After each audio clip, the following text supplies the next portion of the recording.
Have you ever walked past a statue in a park and felt like it was watching you? That strange, prickling sensation on the back of your neck? Most of us just shrugged it off. A trick of the light, an overactive imagination. But what if it wasn't? What if, just once, you were right? Our story takes us to Paris, the city of lights and love, but also a city of ancient stone and deep shadows. In a quiet, less-traveled park, there stood a statue. It wasn't famous, not like Rodin's The Thinker. It was just a simple, life-sized figure of a man, carved from grey granite, his face a mask of indifference, his stone eyes staring blankly at nothing. For years, it had been a silent fixture, a backdrop for tourists' photos and a perch for pigeons, until one night, April 10, 2019, at precisely 3:45 a.m. A security guard, let's call him Gene, was doing his final rounds. He was tired, sipping the last of his cold coffee, his mind already on his warm bed. He glanced at the statue, a familiar sight he'd passed 1,000 times. But this time, something was different. A flicker.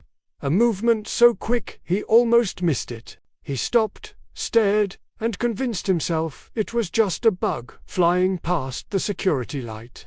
But the image was seared into his mind. For one impossible second, the statue's stone eyelid had lowered, it had blinked. He laughed it off, of course. A tired mind plays tricks. But the next night, he found himself watching the security monitors more closely. He replayed the footage from the camera pointed at that section of the park.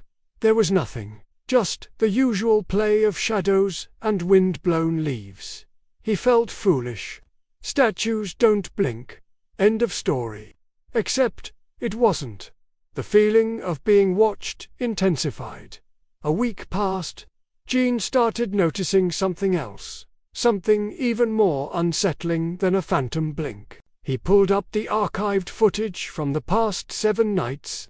He placed them side by side on his screen, each image time-stamped at 3:45 a.m. At first, nothing seemed out of place. But then, he saw it. Using a crack in the pavement as a reference point, he measured the statue's position.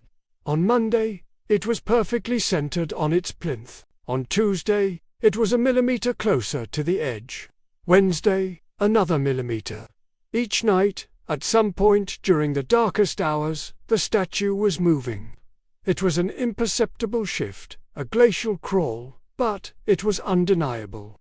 The stone figure was inching its way off its pedestal, closer to the park's edge, closer to the street. Gene felt a cold dread creep up his spine.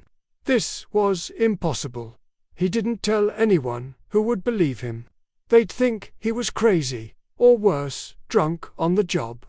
So he kept his secret, documenting the statue's nightly pilgrimage with a growing sense of horror. He started having nightmares. He'd see those blank stone eyes in his sleep, and they weren't blank anymore.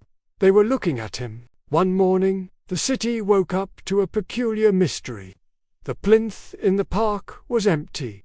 The statue was gone. The police were baffled. How could someone steal a 2-ton granite statue without a single witness? Without a sound, without a trace of heavy machinery? It had simply vanished. Gene knew the truth, or at least, he knew it hadn't been stolen in the conventional sense. It had walked away, but where did it go?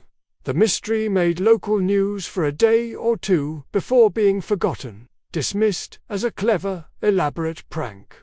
Life went on. Gene quit his job, unable to shake the feeling that he was still being watched. He moved to a small apartment on the other side of the city, hoping for a fresh start. He even started seeing a therapist to talk about his anxiety. Months later, a young couple, let's call them Sophie and Mark, were setting up a new security camera in their living room. They'd recently had a package stolen from their doorstep and wanted some peace of mind. They positioned the small camera on a bookshelf, aimed it towards the front door, and connected it to their Wi-Fi. That evening, they tested it, checking the live feed on their phones. The image was clear. Their cozy living room, the armchair, the doorway, and something else. Standing in the corner of the room, partially obscured by shadow, was a figure. It was tall, grey, and perfectly still. At first, they thought it was a trick of the light, a coat hanging on a rack. But as they zoomed in on the phone's screen, the details became chillingly clear. It was a man, carved from stone, his face a mask of indifference. His blank, granite eyes were staring directly at the camera. The police were called, of course. When they arrived, the living room was empty. There was no statue, no sign of forced entry, nothing out of place. The couple showed them the footage. The officers were disturbed, but without any physical evidence, there was nothing they could do. They suggested it might be a digital glitch, a bizarre superimposition on the video feed. But Sophie and Mark knew what they saw. They unplugged the camera, but they couldn't unplug the fear. They couldn't shake the image of the stone man standing in their home. The camera had captured it. But the camera had also been seen. The story ends there, with an empty plinth in a Parisian park and a terrifying digital image on a smartphone. It leaves us with a chilling thought, a question that lingers long after the lights are out. We put up cameras to watch over our homes, to keep us safe. But what happens when the thing you're afraid of is watching you back? Remember, some eyes never close, even in stone. Thank you so much for watching. If you enjoyed this dive into the unsettling and the unexplained, don't forget to hit that like button and subscribe for more stories from the shadows. Stay safe and maybe, just maybe, don't look away from the statues in the park. You never know what they're doing when you're not looking.